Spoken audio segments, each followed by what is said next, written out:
sesudah itu, datanglah kepadaku beberapa orang dari tua-tua Israel dan duduk di hadapanku. Maka datanglah firman Tuhan kepadaku. Hai anak manusia, orang-orang ini menjunjung berhala-berhala mereka dalam hatinya dan menempatkan di hadapan mereka batu sandungan yang menjatuhkan mereka ke dalam kesalahan. Apakah aku mau mereka meminta petunjuk daripadaku? Oleh sebab itu, berbicaralah kepada mereka dan katakan, beginilah firman Tuhan Allah. Setiap orang dari kaum Israel yang menjunjung berhala-berhalanya dalam hatinya dan menempatkan di hadapannya batu sandungan yang menjatuhkannya ke dalam kesalahan, lalu datang menemui Nabi, aku, Tuhan sendiri akan menjawab dia oleh karena berhala-berhalanya yang banyak itu, supaya aku memikat hati kaum Israel yang seluruhnya sudah menyimpang daripadaku dengan mengikuti segala berhala-berhala mereka. Oleh karena itu, katakanlah kepada kaum Israel, beginilah firman Tuhan Allah, bertobatlah dan berpalinglah dari berhala-berhalamu dan palingkanlah mukamu dari segala perbuatan-perbuatanmu yang keji. Karena setiap orang, baik dari kaum Israel maupun dari orang-orang asing yang tinggal di tengah-tengah Israel, yang menyimpang daripadaku dan menjunjung berhala-berhalanya dalam hatinya, dan menempatkan di hadapannya batu sandungan yang menjatuhkannya ke dalam kesalahan, lalu datang menemui Nabi untuk meminta petunjuk daripadaku, baginya aku, Tuhan sendiri akan menjawab dia. Aku sendiri akan menentang orang itu, dan aku akan membuat dia menjadi lambang dan kiasan dan melenyapkannya dari tengah-tengah umatku, dan kamu akan mengetahui bahwa akulah Tuhan. Jikalau nabi itu membiarkan dirinya tergoda dengan mengatakan suatu ucapan, aku Tuhan yang menggoda nabi itu, maka aku akan mengacungkan tanganku melawan dia dan memunahkannya dari tengah-tengah umatku Israel. Mereka akan menanggung kesalahannya sendiri, baik yang meminta petunjuk maupun nabi, supaya kaum Israel jangan lagi sesat daripadaku, dan jangan lagi menajiskan dirinya dengan segala pelanggaran mereka. Dengan demikian mereka akan menjadi umatku, dan aku akan menjadi Allah mereka. Demikianlah firman Tuhan Allah. Kemudian datanglah firman Tuhan kepadaku.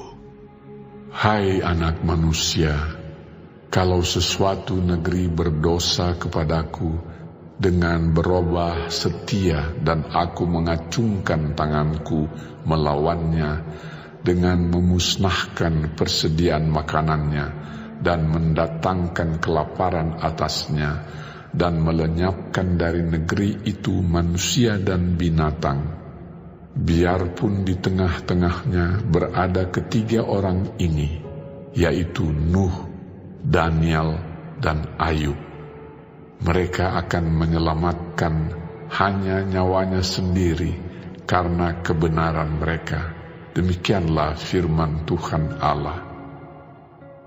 Atau jikalau aku membuat binatang buas berkeliaran di negeri itu, yang memunahkan penduduknya, sehingga negeri itu menjadi sunyi sepi dan tidak seorang pun berani melintasinya karena binatang buas itu.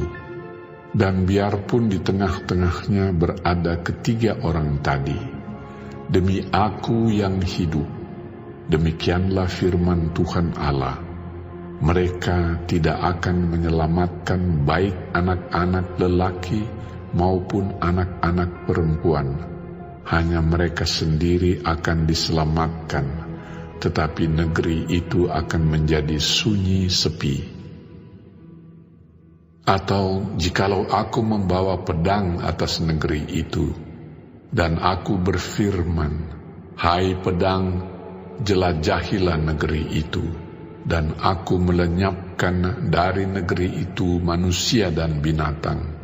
Dan biarpun di tengah-tengahnya berada ketiga orang tadi, demi Aku yang hidup, demikianlah firman Tuhan Allah, mereka tidak akan menyelamatkan baik anak-anak lelaki maupun anak-anak perempuan, tetapi hanya mereka sendiri akan diselamatkan.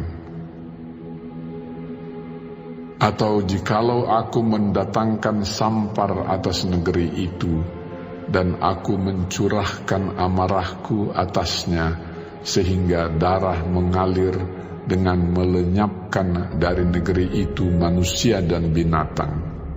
Dan biarpun Nuh, Daniel, dan Ayub berada di tengah-tengahnya, demi Aku yang hidup, demikianlah firman Tuhan Allah, mereka tidak akan menyelamatkan baik anak laki-laki maupun anak perempuan, melainkan mereka akan menyelamatkan hanya nyawanya sendiri karena kebenaran mereka. Ya, beginilah firman Tuhan Allah. Jauh lebih dari itu, kalau Aku mendatangkan keempat hukumanku yang berat-berat, yaitu pedang, kelaparan, binatang buas, dan sampar atas Yerusalem, untuk melenyapkan daripadanya manusia dan binatang. Tetapi sungguh akan tertinggal di sana orang yang terluput, yang mengiring keluar anak-anak lelaki dan perempuan.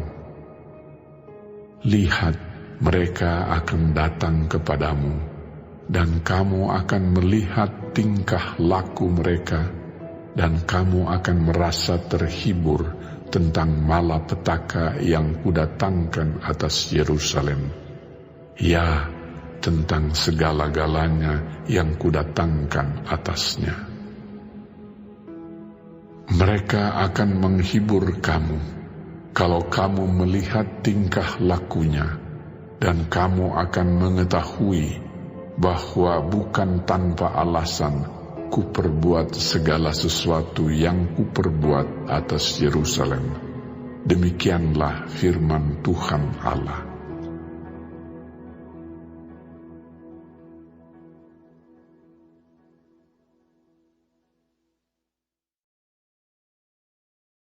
Shalom semua jemaat Tuhan. Kembali kita di dalam pendalaman Alkitab Clearsight. Sekarang kita sudah memasuki kitab Yehezkiel 14. Tuhan Yesus memberkati. Para tua-tua Israel bersalah karena menyembah berhala. Mereka tidak setia kepada Allah dan firman-Nya. Mereka dengan angkuh menolak kehendak Allah dan mendambakan jalan hidup orang fasik. Karena itu, Allah menolak untuk menuntun mereka dengan menjawab doa-doa mereka. Dengan cara yang sama, orang yang dewasa ini mengharapkan bimbingan dari Allah, tidak akan memperoleh pertolongan rohnya apabila hati mereka penuh dengan keinginan fasik akan hal-hal berdosa dari dunia ini. Orang percaya yang meninggalkan Allah untuk mengejar kehidupan yang berdosa dan amoral sambil mencari juga ketenangan religius, kepastian dan bimbingan Allah telah menjadikan mereka menjadi musuh Allah. Allah akan membinasakan setiap nabi yang membiarkan, mendukung dan mendorong penyembahan berhala di Israel.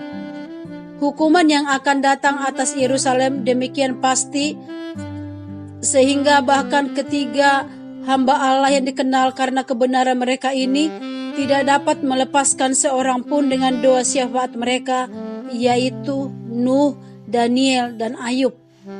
Suasana moral Yehuda telah menjadi demikian buruk, sehingga doa-doa orang benar seperti Nuh, Daniel, dan Ayub tidak akan memadai untuk menyelamatkan keturunan mereka. Kebenaran seseorang tidak dapat menyelamatkan orang lain yang tidak benar. Allah sangat konsisten dengan prinsip ini. Walau penghukuman dijatuhkan, tetap akan ada orang-orang yang luput dari penghukuman, yaitu orang-orang yang benar. Saat kita sungguh-sungguh bertobat, kuasa darahnya menyucikan kita dan menghindarkan kita dari murka Allah. Tuhan kiranya menolong kita untuk selalu hidup di dalam pertobatan dan hidup di dalam pertumbuhan dan perkenanan Tuhan. Amin. Tuhan Yesus memberkati.